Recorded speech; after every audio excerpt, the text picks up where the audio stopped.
Jesse, cue it up. Everybody in their places. It's time to go. Are we rolling? Yeah, we're rolling. Okay, let's get it done, everybody. Let's go. Hey, Reagan, how's my hair? Is it okay? Poxy, they can't see you. All right, come on, let's go. Let's do this, people. Poxy, start on page 4. Get the Here we lines are. right this time. Right, I got it this time, I swear. 4, 3. Come on. It's time for the Ghost of Hollywood.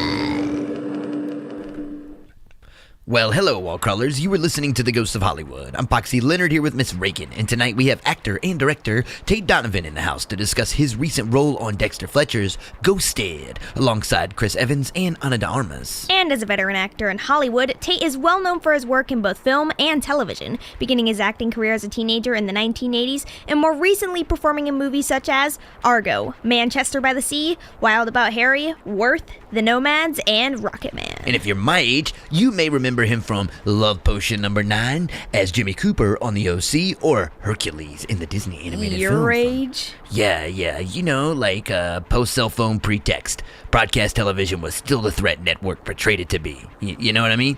Not yet, but I'm sure time will tell. I don't know. You're like the last of the mechanical, Ray. You know, shit's all digital now, so. Well, thank you for aging me accordingly. I do what I can. Anyway, so Tate also won an Emmy for his recent directorial work on an episode of the 30 for 30 shorts, which focused on tennis player Arthur Ashe and his brother Johnny, who would go to fight in the Vietnam War in Arthur's place so that he could continue his tennis career. More on that later. It's worth noting Tate has also directed episodes of Damages, Weeds, and The Fosters, to list a few of the many credits to his name. He was also concerned that being invited on this show meant he was officially a Hollywood ghost, which is becoming a considerable worry as the question kind of resurfaces every now and again. You know, I can see how the name gives certain implications, but we've definitely migrated into the realm of current events as of late, especially given the program direction over the last few episodes. I know, right? I mean, ever since they let me take over, shit has been blowing up. The day you direct? Well, what? Well, there won't be a day, so why even consider it? You just wait and see, Reagan. I'm gonna be a big star. And so was Tommy Wiseau. Well, what? life is strange, Reagan. Anyway, you're listening to The Ghost of Hollywood. Stay tuned because when we return, Tate Donovan will join us to discuss his career and all the latest on the Apple TV film, Ghosted. Have you ever wondered what happened behind the scenes on your favorite films or television shows? Want the inside scoops from the actors, directors, and cinematographers who worked on them? Then check out The Ghost of Hollywood for interviews with past, present, and future filmmakers from fan-favorite movies and TV shows such as Hellraiser, Die Hard, and The Offer. Listen in as host Poxy Leonard and Miss Ragan interview actress and producer Jamie Brewer, well known for her role as Addie Langdon in the FX original series American Horror Story. More interested in how movies get made? Check out our interview with casting director Jackie Birch, whose work with John Hughes on 16 Candles, The Breakfast Club, and Weird Science catapulted stars such as Judd Nelson to international fame. The Ghost of Hollywood takes you on set as we discuss the best of cult classic cinema, nostalgic television shows, and blockbuster hits with the actors, directors, and screenwriters who worked on them. Catch the latest episode of The Ghost of Hollywood wherever you get your podcast. And while you're at it, don't forget to visit our website and sign up for our monthly newsletter for all the latest updates and episodes at theghostofhollywood.com. Welcome back to The Ghost of Hollywood. I'm Poxy Leonard here with Miss Ragan, and tonight we're excited to be speaking with actor and director Tate Donovan. Well known for his work on the hit television show The OC, Tate has also proven his versatility as an actor in several critically acclaimed movies such as Rocket Man, Manchester by the Sea, and Argo, to name just a few.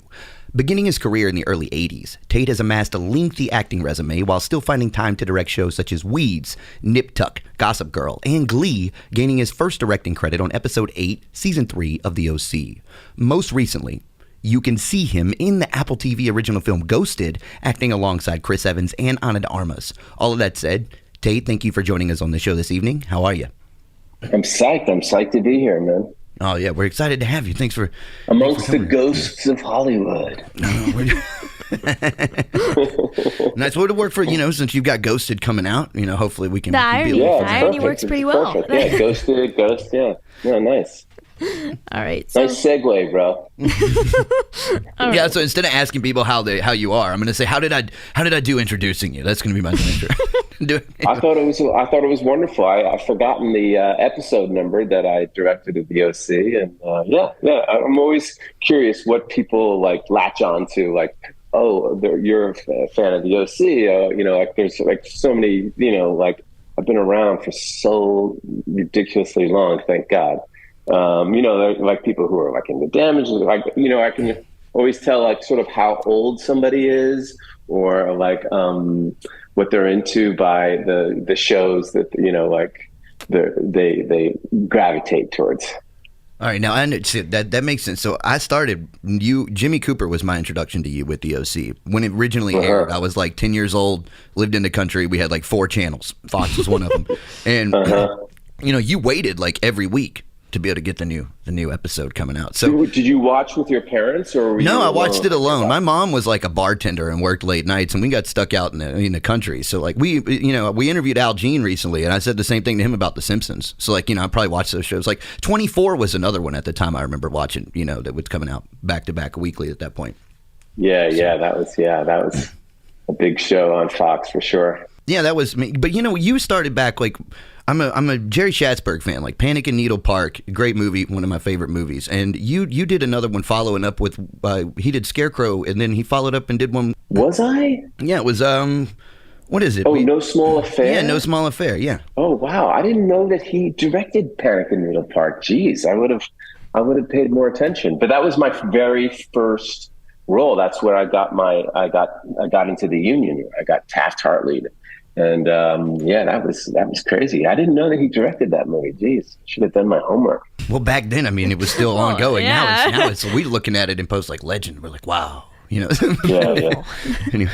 So you began working at 19 years old, and today you have nearly 120 acting credits to your name. So with your first on-screen credit being in a 1984 episode of Family Ties, and your first theatrical feature film debut in the 1984 film No Small Affair, like we discussed a minute ago. Yeah. There we go, yeah.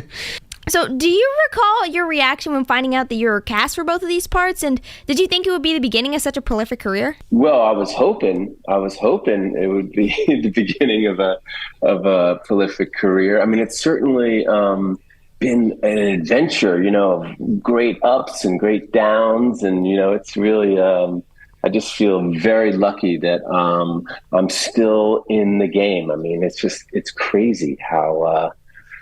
I still get to work, which I'm very, very grateful for. But,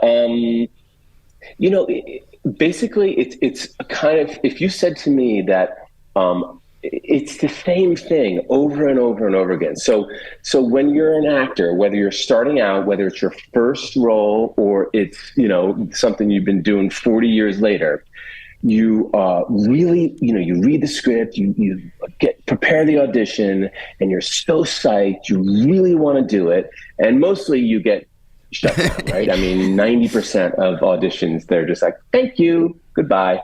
And but every once in a while you get one, right? And so you're absolutely elated, and you're completely thrilled for about 10 seconds, and then dread sets in, and you're like, oh my God.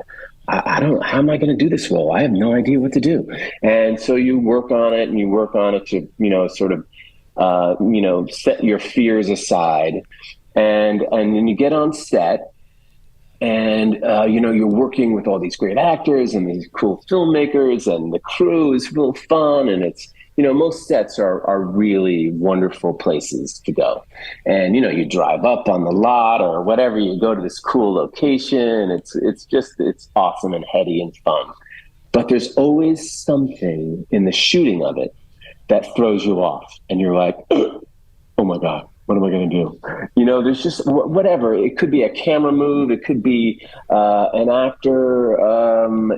It could be the attitude of the director, or it could be you don't like your wardrobe, or there's a light just blaring in your eye, or you have to act to a piece of tape, as opposed to another actor. I mean, that happens all the time. All this technical stuff that actors have to go through, and it always throws you off. And you're always like, I survived that one. And you drive home and you're worried, geez, I could have done a better job. Why didn't I do this? Oh, that would have been a great way to say that line. And then, you sort of see it, or you like I don't know, you see it all cut together, and at first you sort of are like, oh God, I don't look as good as I had hoped or I thought I looked, and then a couple people come up to you and go, oh, that was really great, I really love that show, or I really love that movie, and then you're like, oh, okay, cool, great, you're sorry. So there's a little reassurance. So that's the whole cycle of getting a role, and it's the same way when I started, and it's still the same thing happens today. How is it? How do you approach it in today's world when you're thrown off of that? You have I know there's a lot of variety in being thrown off here from what you've explained, but how do you approach it now that you've got so much experience with this kind of, being thrown at you? Well, being thrown off is the same feeling, whether you're, I've got, I'm like, maybe I'm a little bit more calm, and I'm like, okay, I've been thrown off before, so maybe I can get through this. And you sort of just go back to the basics. You just go back to the basics. Like, what do I want in this scene? What's my intention in this scene? What are the lines? Just, try to make it through. You'll be fine, and, I'm sure it's the same for you guys. I mean, you guys prepare for an interview, and you do all this research, and you get somebody to interview, right? And you're psyched, and then you're like, oh damn, I got all this work to do. I got to prepare. Oh, I don't want to sound like an idiot in front of this person. And then you do the interview, and I'm sure I'm going to say something that throws you guys off. I'm preparing. No, you're right. I mean, all we do is we just we're like, all right, cool, we got this awesome interview. Then we're like, now we've got to, the reality sets in. So we're like, all right, now we've got to watch a lot of movies and sit down and watch them for a week and have panic attacks. It's probably the best job you can have. Yeah, it's pretty good. You just get to sit around. But we're broke. If anybody out there hasn't, anyway. But no. But go ahead, Ragan. All right. So, just 2 years after your debut, you played the role of Shuttle Commander Kevin Donaldson in the film Space Camp. Now, this movie had a stacked cast with Kelly Preston, Joaquin Phoenix, Kate Capshaw, and Leah Thompson, and told the story of 3 space camp attendees who were accidentally launched into orbit. Now, unfortunately, the film would suffer at the box office due to the Challenger accident occurring just before its theatrical release. Now, more recently, the strength of the film has since been recognized with Disney, and it actually greenlit a remake in 2020. So, have you been approached to take part in the potential remake? I have not. This is the first I've heard that they want to make a remake. That's hilarious. That would be funny. I would love to be part of the remake. I could be some old geezer, in Control, or You and Joaquin Phoenix could get together and do it it could be like the Top Gun sequel was. Oh my God, that would be amazing. How amazing is Joaquin Phoenix? I mean, he was 10 years old at the time. We had no idea. He had a wonderful family. His parents hung out all the time, and I was just like, it was like the talent family. And his brother was sort of like becoming a big star then, River. But he was his name was Leaf back then, and he changed it, I guess, to Joaquin when he got older.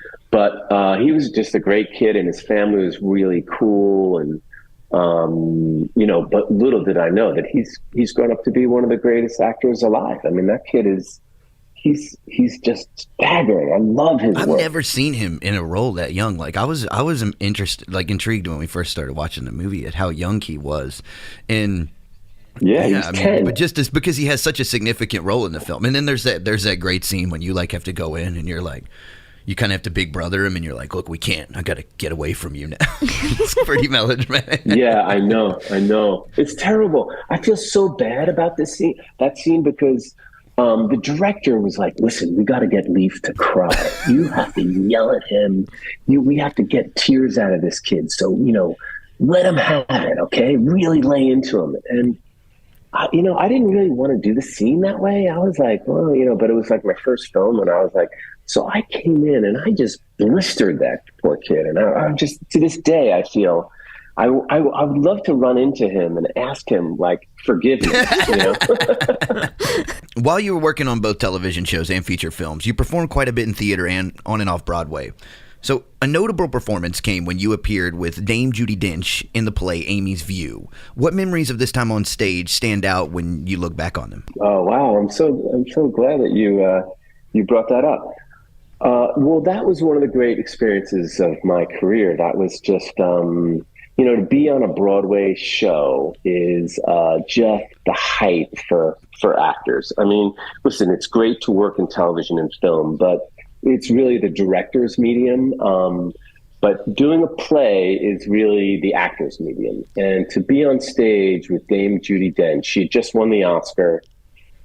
Matter of fact, she won the Oscar while we were rehearsing for this play. And she was just at the top of her game. And she was so fun and so relaxed and so powerful. It's sort of like playing with Michael Jordan, on a basketball team. It's just sort of like he raises everybody's level up. And, he just like every night I went on that stage and I just wanted to just play with the big boys, just try to stay at her level. And she's just what a magnificent actress to work with, and I feel so lucky. Yeah, when was the first time you began performing in theater? Like, how long have you kind of been in and out of that game? Well, I did plays in high school, right, and then I studied it in college. I went to USC, and I did tons of plays there. And while I was going to SC, I'd always auditioned for student films, and I was in a couple of those, and so I was always keen on doing both. Like, I wanted to study theater, but I really wanted to get into film and television, and so I was always sticking my foot in the door. And I was just very lucky. While I was at SC, I started to get little roles, and I was just like fully working by the time I graduated, and I'm just one of the luckiest guys on the planet for sure. What was your first Broadway performance? Do you remember? The first Broadway show I ever did was with Ashley Judd and she's a great actor, Kyle Chandler, in a play called Picnic. Those guys were amazing, and all these great old Broadway stars were in it too. It was a big cast, and it was a revival on Broadway, and the only person who had done it on Broadway before was Paul Newman. Oh wow! Okay, that's awesome. Yeah, so it's pretty cool. Yeah, I got to. He and I are the only people who've ever done that role on Broadway. Oh, wow. That was pretty it. Intimidating to have to follow that? You were like, he's got the blue eyes, but I got the smile. You ready to get Not really, because it was about 50 years before I did it. So, it's sort of like, it's not like people were comparing me to Paul Newman back then. But I actually got to meet Paul Newman, and I told him that, and he was a total sweetheart. He was a great guy. Boy, Paul Newman was like, man. He was a very approachable dude. You wouldn't think. He was. Matter of fact, when I was doing Amy's View with Judi Dench, he came backstage to meet her, and that's when I met him. Oh wow! Yeah, he's Long Hot Summer. Probably one of my favorite movies that he did with he and Orson Welles. Yeah, Cool Hand Luke. Oh my God, Sting, everything. He's just amazing. Butch Cassidy and Sundance Kid. The Verdict. Oh my God, he's so good in The Verdict. All right, well, when speaking on stage acting, you've said that, and I quote, "For actors, the stage is generally emotionally more rewarding." Now, why do you think this? Well, because of the audience is there, right? Yeah. Okay, so when you make a television show and a film, your audience is a camera crew and the sound crew, and they just want to go to lunch. They're not interested in your performance. They're like, hurry up, say your lines, and let's get out of here. They want it to be a good scene, but they got a lot of other things on their mind. So being on stage is there's so much energy that you get from the audience. It's extraordinary. And one interesting thing, I've done plays for like 9 months. I've done plays for months and months and months, every night, 8 times a week. And you never get the same response from an audience. They always keep you on your toes. And it's really kind of a fascinating thing to do over the months. just listening. They're sort of like the third person in the scene. They really have a unique personality. Every single audience is different, and that's what makes doing a play very interesting for actors. Is that the play changes over the course of the run, and it's really fun. It's really educational. You learn so much. Probably so basically, you're feeding off the energy of the audience a lot. Now, have you traveled? Have you traveled a lot with these performances? Like, say, over the stint of time that you're performing in each play? No, I've never been in like a show that travels across the country. I've never done that.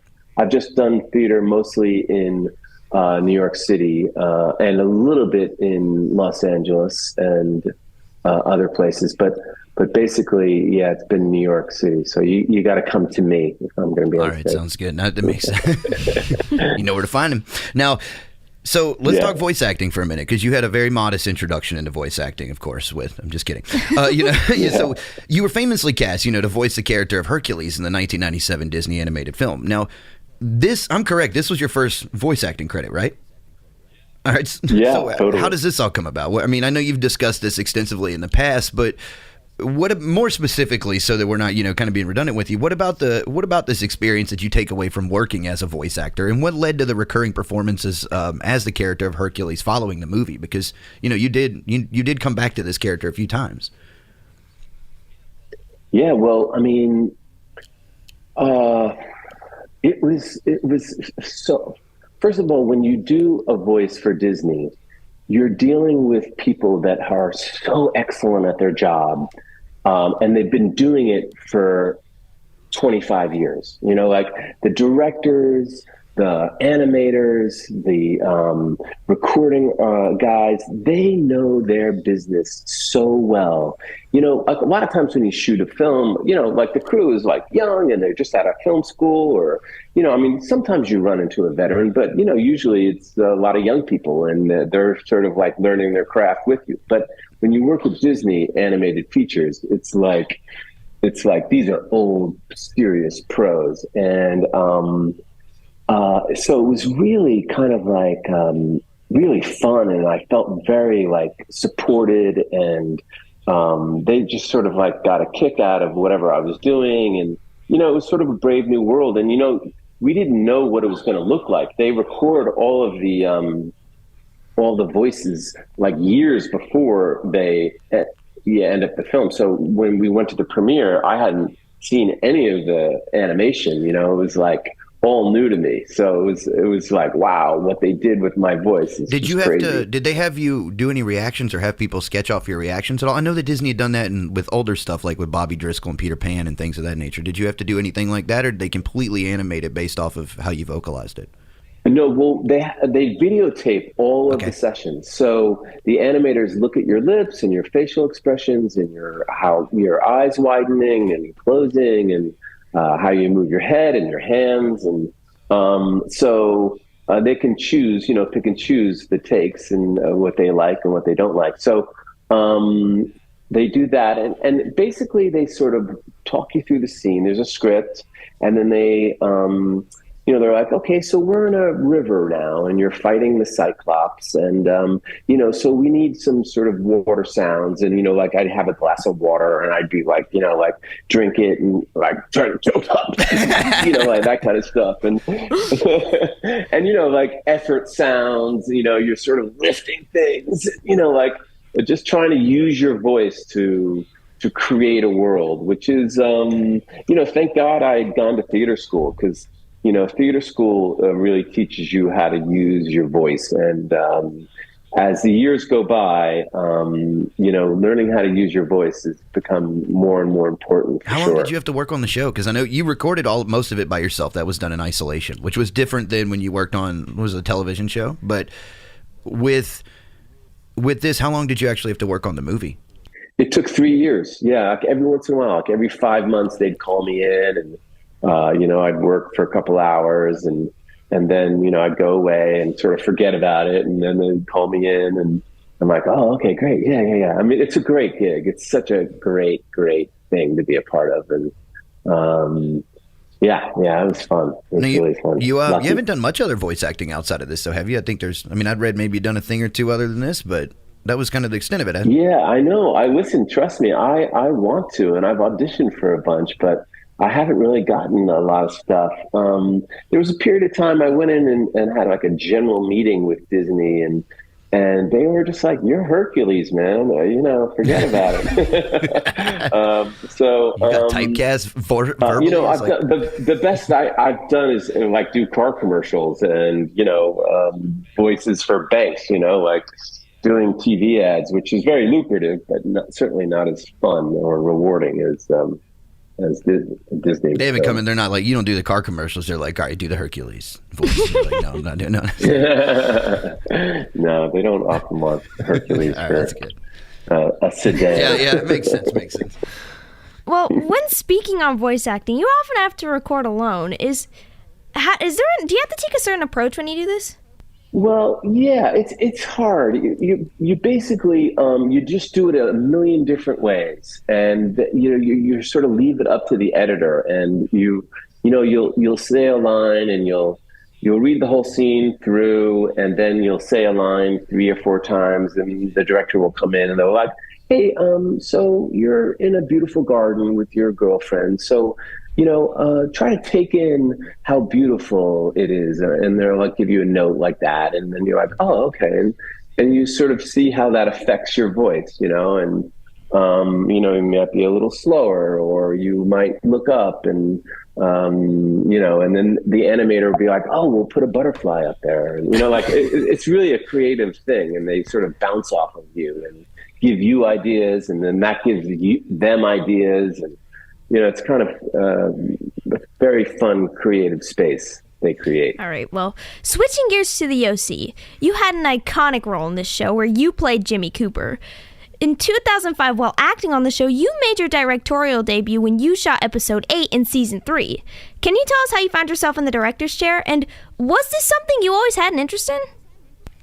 Yeah, I was always the kind of actor that would hang out by the monitors and hang out by the director and just watch the film crew. Like, why is he putting the camera on dolly tracks? And, why the lights look like that? And what is he going for? And so when I got the role on the OC, it was kind of it was an ensemble piece. So I didn't really work a lot. I'd work like 1 or 2 days a week. And that wasn't enough for me. I was kind of bored. I loved it, but, I wanted more. So I started shadowing all the directors. And, shadowing was so much fun. I mean, it is fascinating. It's sort of like going behind the scenes and seeing like the actors are sort of like the children of the production, and you sort of like go back into the adult world and you see like, oh my goodness, wow, like all the planning and, the location scouts and the casting and the writing, going into the writer's room and just editing room. And it's just extraordinary. And then adding music to it. It was just sort of sitting and watching these guys create this show out of what we did on set was just fascinating to me. So I just loved it. I couldn't get enough of it. And yeah, actually, I wasn't acting on the show anymore. After the second season, I took off to Hawaii for some unknown reason. Life was rough for you in the first season. They wrote you harsh right out of the gate. Yeah. Jimmy was definitely not the best father in the world, that's for sure. And then, so they gave me a shot, and I'll be forever grateful for that. They really gave me a great education. Yeah, no, with the OC, did you all? That was all shot on film back then. So how much of the learning curve was it as far as you actually when you had to deal with cinema cameras or a crew? Well, it's really funny. After my episode, because when you're an actor, you're coming from an actor's point of view, you really worry about the technical side of filmmaking, like what size lens you need to use and all that stuff. And you don't really worry about the actors. You're just like, oh, well, I know how to deal with actors. I'm worried about the technical side. And so after I shot my first episode, the producing director came up to me, a great guy named Ian Toynton, and he came up to me and said, Tate, you are much better with the camera than you think you are. And I was like, oh, wow, thank you so much. You know, I was very relieved to hear that. And he said, and you're not as good with actors as you think you are. Well, I know Rachel had apologized to you because they'd given you a rough time when you were shooting that scene, apparently, right? You kind of ran into the traditional teenage arrogance, right. I guess.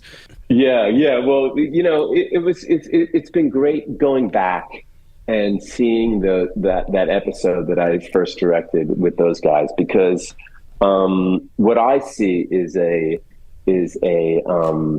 director who was insecure. It was my first time directing, and so any kind of like misbehavior or not knowing lines, or I was very threatened and took personally, and like I was like, come on guys, you know, like, and you know, I need you to be on your game, and they were sort of over it. And so but you said editing really pulled a lot of this together. Like you had mentioned in previous interviews that you were really anxious about how it would turn out, and you went up in the editor room and they're like, everything's fine, it's looking good. And you're like, you mentioned that you were like, okay, I learned about how I guess these happy accidents seem to work out if they're edited correctly. Yes, exactly. Yeah, that's exactly right. I just needed to learn how to trust actors and trust everybody in the whole situation. And that's what, you know, I guess growing up and becoming a good director is about, is placing your trust in other people that they're going to do a good job, and only step in if they need help. Now, what lessons from, you know, the directorial debut here did you carry with you as you continued to shoot other episodics? Because you would go on to work on, you know, Nip Tuck and Weeds and Damages for various episodes there. How did this carry over? Well, you know, it was it carried, well, for one, I was very grateful that I'd come on a set and all the actors knew their lines. Yeah, I'm sure that's a good thing. Yeah, that's a plus. That was really like, wow, these people are professional. They want to be here. Yeah, you know, that was what carried over, and you know, every set has you know, its challenges, and it also every set has its like joys, and you know, yeah. I mean, that makes sense. Now, has your time directing influenced your approach to acting at all? Yeah, big time. Huge. Matter of fact, I encourage, every time I work on an episodic show, I tell every actor, especially actresses, to get behind the camera, and because it informs you so much. When you just act, you start to concern yourself with things that you don't really need to worry about. You know, like you just are like worried about, I don't know, you're just like, well, here's a perfect example. There's a thing called matching. Like, in other words, when you're shooting a scene and you're saying a line, you pick up a teacup in the first shot of the scene. If you pick up a teacup and say your line and then take a sip of tea, you have to do that same movement throughout the scene. And when I first started acting, people were down my throat about, you know, you got to match it. It's got to act right on that exact syllable when you pick up the teacup, and you know, you've got to sip it right at the exact time. And I would forget about everything in the scene and just concentrate on matching and picking up the teacup at the right time. And if I didn't, oh gosh, the whole scene's ruined. And, you know, I'd become very self-conscious. So, yeah, and go ahead. But basically, I got into the editing room when I started directing, and I realized, oh my God, picking up the teacup at the right time is bullshit. Nobody cares. Nobody cares about matching. The only thing that's important is you being alive on screen. So don't worry about all these things that you don't have to worry about. Especially if you have the coverage. Like typically if you have the coverage, you know, you can usually like cut and match pretty well, you know, with close-ups or whatever, however you work it. So I know exactly what you mean. Like, and getting focused on those little details can cost you really heavily when it comes to production time. You know, so if, Yeah, totally. And just make you feel so self-conscious. Yeah, that's true. Now, go ahead, Ray. Go ahead. Now, your last directing credit came in 2020 when you shot an episode of Hawaii Five-0, correct? Yes. All right. So, do you have any plans to continue directing in the future? Yeah, I'm actually been working for the past year on directing my first feature. It's a crazy dark thriller, which is kind of funny because I'm not like your that personality type that's heavily into dark, violent movies. But Well, what happened here then? this one, yeah, yeah. Well, it was really funny. I read the script and I was like, "Gee, this is awfully violent. These are people are terrible. Like every character is just worse than the next." And but I couldn't stop reading it. I was like obsessed with like what's going on, who's behind this, why are people doing this, and literally the script is so tightly written that it had me to the very last line of the movie. You don't know what is going on, and then he solves it and you're like, oh my god. So I was just like, dude, this script is, even though I don't like this genre of movies, I am like totally hooked. So we're trying to get it cast. We've got some money. It would be amazing, knock on wood, we'll be shooting soon. But yeah, so that's been my my focus in terms of directing the past year or so. You expect a lot of technical challenges with the genre? I know it's a lot of like special effects and stuff that can be relatively intricate. Yeah, I'm not too worried about that. It's not going to be too bad. It's pretty contained. Nice. It's like it's more psychological thriller, as opposed to like a pyrotechnic, although there is one big explosion. But yeah, I'm not too worried. Right now, I'm just worried we got to get the right actors in there. And once you get the right actors in, it can really set sail. Oh yeah, definitely. If it sounds like if you got more of like something where you're going to have to direct and get the tonality of the film has really got to hit. So then definitely the people are going to be pretty critical in that. Yes. Yeah, that's exactly it. Yeah. It's like with older movies, I feel like that. Like I watched, not to deviate, like Who's Afraid of Virginia Woolf recently. And, the entire movie's like really heavy character acting with Richard Burton and Elizabeth Taylor. And it's really quintessential to be able to have those parts performed strongly if you're going to have that type of movie. Now, shifting back to movies for a moment, as of 2017, you were involved with 3 films that were nominated for an Academy Award in the category of Best Picture. So those were Good Night and Good Luck, Argo, and Manchester by the Sea, with Argo winning an Oscar in 2013. Now, in your time on set for Argo, what do you think made it such an exceptional movie? Well, in a word, Ben Affleck, he's surrounded himself with amazing people. I mean, the very first costume fitting I had, I was just like, it was like one of the great acting classes I've ever taken. I mean, this woman was just like, knew my character, knew the time period, knew everything about the story so thoroughly. I was just like, wow. I mean, there was so much thought went into everything. And Ben is a super smart guy. And, he's very interesting. He didn't really direct us, so like he didn't give us direction, but he starred in the movie as well. And through his acting, the way he acted, he sort of informed the rest of us.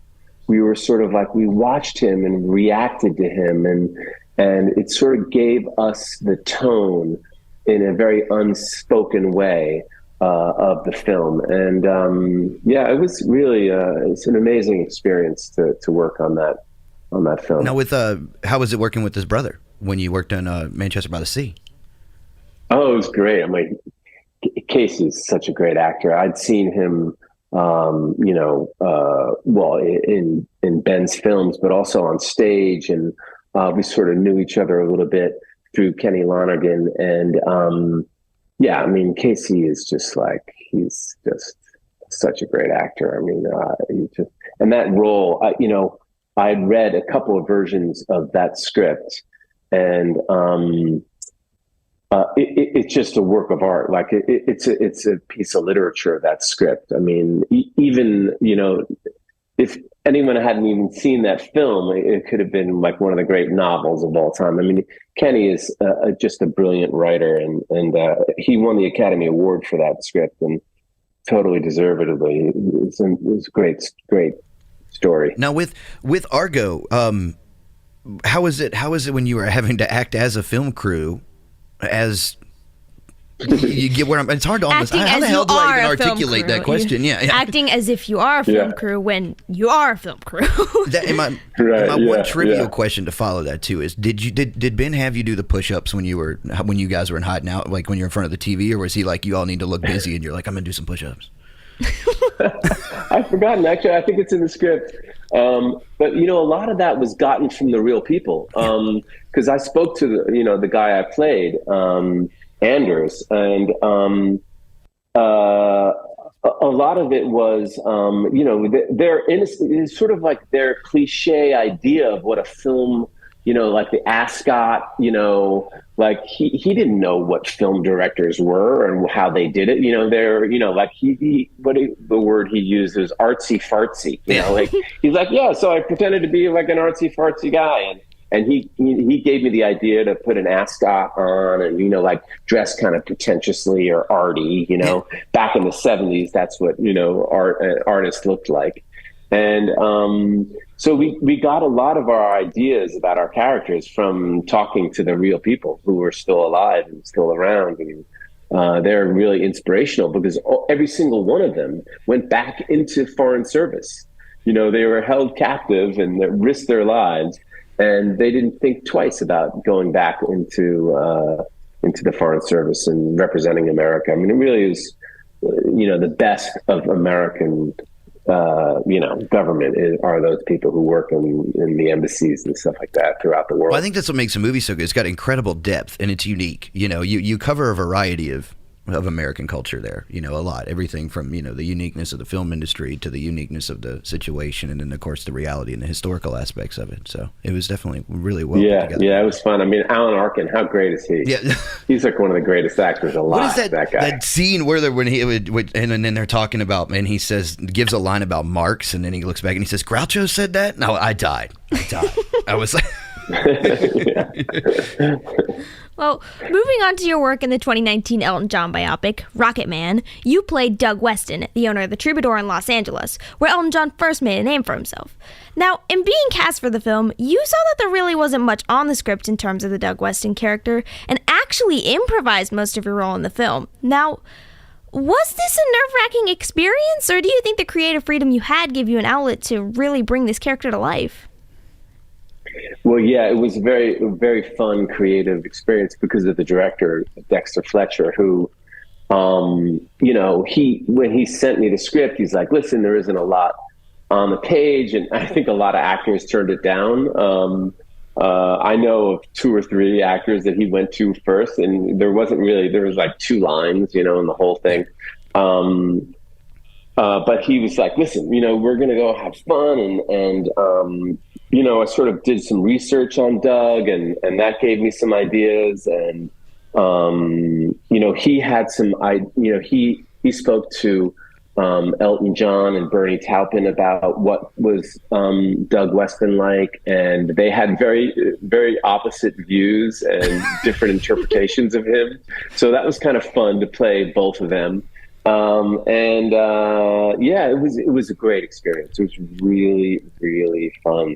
Dexter Fletcher, who also directed Ghosted, is just about as much fun as a human being can be to work with.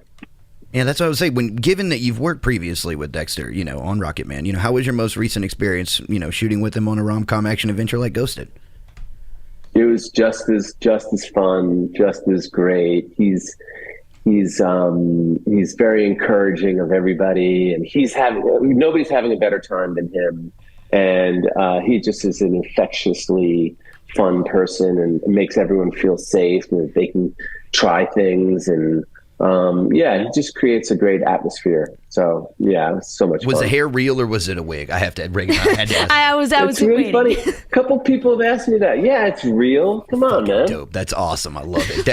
That was like you play the part. Like you were so charismatic in it. Like when you come in and you're like, well, you're like 4 shows a week now, and then like you're like introducing. I was like, I want him at my party.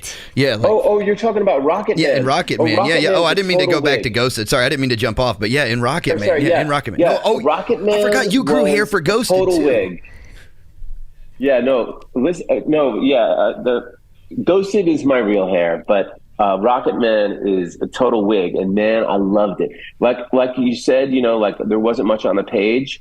When he put that wig on me, the hairdresser, everything just popped into place. I was just like, oh my God, this dude is ridiculous looking. And it's so much fun to wear a wig. I want to wear a wig on every part that I do. Oh, and he's like, when they cut to you, like when he cut from Terrence singing on stage, and then they cut to you watching him with the glass of whiskey. Oh, it was great. Yeah. Well, in a previous interview, you mentioned that Taron Egerton, who portrayed Elton John in the film, was, and I quote, a method actor in the best sense. He wasn't pretentious or weird, and you didn't have to call him Elton between takes. Now, without naming anyone, have you had some less than ideal experiences with method actors in the past? Well, when I was starting out, a lot of actors, hadn't really studied the method, but they'd heard about the method, and they heard, Marlon Brando and, that generation of actors demanded that they be. And so they sort of imitated. It was a real pain in the ass. It was just BS, and it was just really just actors being pretentious, and so when you come across somebody like Taron, who just embodies the person in a very joyful and inclusive way, then it's a delight, and that doesn't happen as much anymore. I mean, I guess some actors do it, but it seems to have died down a little bit. That sort of like call me by my character's name kind of stuff. I'm curious. I want to ask about your work as an executive producer. So for the film Tuscaloosa, as well as your producing credits on 30 for 30 shorts, what led to your work out doing these? Like, what led to your work doing that? Okay, I've got some really bad news. Tuscaloosa, executive producer, I have no idea. Like, this is something my agent, they're like, well, they're going to give you a producing credit. Oh. And I was like, oh, okay, fine. So I had nothing to do with that. I did the role because I really liked the script, and it was a kind of fun role for me. And I really liked the filmmaker. He was a really nice guy. And in terms of producing the 30 for 30 for short, that I directed. And it's a great little documentary about Arthur Ashe and his brother. And I don't know if you guys know who Arthur Ashe is, but he was the first American to win the U.S. Open. He's a tennis player, and the first African American to win the U.S. Open and Wimbledon. And he's an amazing tennis player, and he unfortunately died of AIDS from a heart transplant, from an operation, a blood transfusion in the 80s, I think. Okay. But he was a real activist and an amazing athlete. And it's a story about him and his brother. And it's a great little film, and it won an Emmy for Best Documentary Short. And for some reason, they put me down as executive producer on that too, but I wasn't. I just directed it. No, it sounds like a lot of this is a surprise to you. Did they give you the director credit for it? Yeah. Did they give you the director credit for it? Got a director's credit on it. Yeah. Oh, okay, yeah. Okay. And I'm looking at the Emmy right now, and it says producer on it. It's in my office, but it says producer on it, and I'm like, okay, I'm not a producer, but okay, I'll take the Emmy anyway. Yeah, I mean, it works. Yeah. That's hilarious. Yeah, I know. So anytime you see producer next to my name, it's some, it's a lie. It's probably a surprise. Accident or typo. Yeah. All right, I understand. I guess, at least you got some extra credits to your name. The writing team has me calling you a triple threat in the next question, but now, do you still want me to keep that now that the producing thing isn't? All right. Violin, so maybe a triple threat could be I play the violin, I act, and I direct. Yeah, you playing like now my family heritage, we're very Irish, you've played in some Irish bands, haven't you? Like I read a little. Yeah, I played in a traditional Irish band for years in Los Angeles. Yeah. All right, nice. Yeah, I played the fiddle, and yeah, it was a lot of fun. Well, then that'll make you the triple threat. All right. No, so have you ever considered, now with all that said, have you considered acting in and directing and producing like a feature-length film or your own television show? And with the project you're working on now, are you going to be in that as well? Do you know? No, I won't act in it. No. But I'll just direct it. That'll definitely be enough. Other than that, I don't really have any. I'm not working on any television shows or anything like that, unfortunately. All right. Now, let's discuss your latest work, Ghosted, on Apple TV as an Apple original film. Now, in the movie, correct me if I'm wrong, but you're acting alongside, and I know this is right, Ana de Armas, who plays the character Sadie, a CIA operative, and then you got Chris Evans, who plays Cole, the potential love interest. So, based on the original trailer for the film, we glimpse you as being the father of Chris Evans' character. Now, what led to your casting for this part? Dexter Evans, Dexter Fletcher, who I worked with on Rocket Man, offered me the role and to play Chris Evans' dad. And his mom is Amy Sedaris, who I adore, who's like my favorite. She's hilarious. And so we just jumped at the chance. I mean, Chris he's hilarious, dude. I mean, he is a lot of fun to work with. He's a total pro. He knows everybody's job. He's like, well, why don't you move the camera here and we'll catch me there? And everyone's like, oh yeah, that's a good idea. He's really on top of it. He's fun to work with. And Ana de Armas, oh my Lord. I had seen her in a couple of movies, but I didn't realize she is super talented. Like a couple of times in my life, I've been like, whoa, that is a star, like I'm working with somebody who's got something that's different than anybody else. The first person I ever worked with was John Goodman. Yeah. I did a play with John Goodman 150 years ago. I had I was carrying a spear and he was in it. And I was like, wow, who is that guy? He is going to be a huge star. And sure enough, he became a huge star. But at any rate, not to compare John Goodman to Ana de Armas, but had a similar sensation. I was like, wow, she's a star. I don't mean to deviate. You worked with John on Argo, but you worked with him on another film as well, didn't you? I don't think so. I think it was just a play. No, I can't. Oh, no, yeah, he was in Damages. I directed him in Damages for an episode. But, yeah, no, other than that, and I told him that story that, he forgot that I was even in that play. That's how small a role I had. And, I told him that I thought he was a big star. And there he is. When I first met him. Now, how was working with Sal Tatino? He was on the show. He actually discussed a little bit of because he did cinematography for the movie. He discussed it a little bit in post back after you all finished in 2022. Did you enjoy working with him as a cinematographer? For what film was that? For Ghosted. Salvatore Tatino. Yeah, he was great. He was really fun. He was really, him and Dexter just were just had a good time together. It was one of those sets that people just have. It's really funny. Sometimes sets can be really, tense places or quiet or thoughtful, and even if they're comedies, it has nothing to do with the content. Some really serious movies can be really jokey and laughy, and then they can be really serious. And this is just a really fun place to go to work, and everybody really liked each other. And yeah, he was great to work with. Yeah. All right. Well, principal photography for Ghosted began in February of 2022 and wrapped in May, with filming taking place largely in Atlanta, Georgia, and Washington, D.C.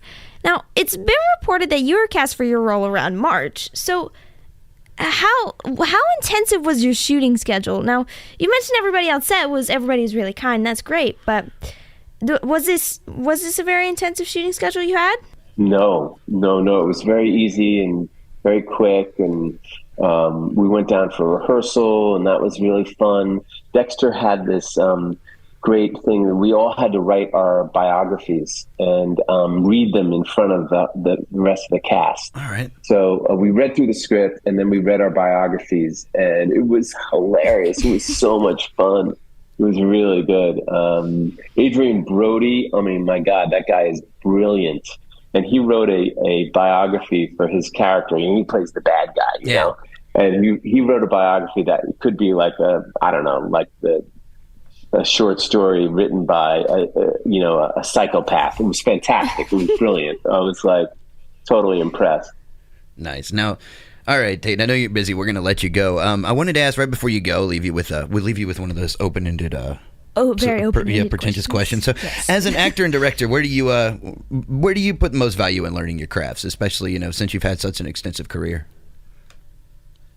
Well, I think that I feel very lucky that I went to college and studied theater and, just got on stage and learned all the stuff, all the rules of acting.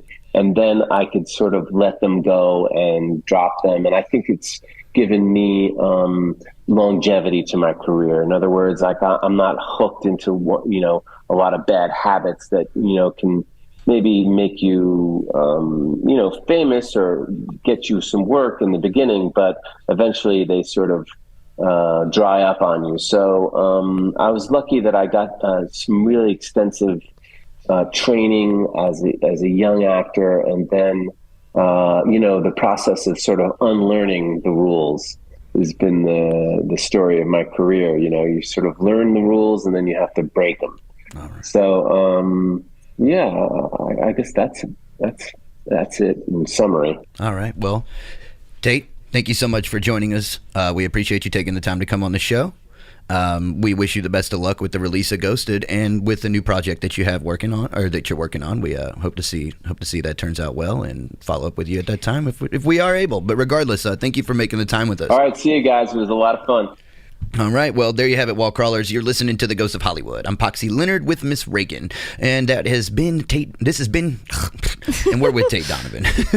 Stay tuned because we'll be back right after these messages.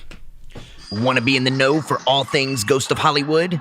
Check out our website at theghostofhollywood.com for all the newest episodes and updates. And don't forget to listen every other Friday live on KBOO 90.7 FM Portland. If you're not local, you can also find us live on KBOO.FM. And while you're there, please consider donating to Portland's very own listener-powered radio. Welcome back to The Ghost of Hollywood. I'm Miss Ragan here with Poxy Leonard, and we'd like to thank Tate Donovan for joining us on the show tonight. And don't forget to check out Tate and Ghosted on Apple TV. You can also see what we're up to by visiting our website at theghostofhollywood.com. And of course, we'd like to thank our showrunner, Chris Klon, for all of his hard work putting everything together for this episode. Oh yeah, this was the first legit interview Chris wrote on solo. I'm very proud of him. So it was impressive how quickly he was able to get it all done. Yeah, I know. I got the call that said we were rushing production to meet the deadline, and the layout followed almost immediately. I won't lie, I was already familiar with Tate's work, so I didn't really have to research and study so much for this one, thankfully. Yeah, that'll definitely help. Anyway, talks continue behind the scene for us like every week now, so I'm sure we'll be a star in no time, Poxy. You think they'll put my photo up next to Jimmy Stewart, Reagan? Now, where is this said photo hanging? That's a good question. Maybe you could get a Hollywood star or something like that. Yeah, you think? That would be... No, not at all. Well, you're just so sweet, Reagan. These teenage years have really proved quite breezy thus far. Thanks, Dad! Whoa. Uncool. And this has been another episode of The Ghost of Hollywood. I'm Miss Ragan here with Poxy Leonard, and we'll be back in just a few short weeks with a brand new episode as we continue making our way through Season 3. Yeah, whatever. You gonna be alright? No.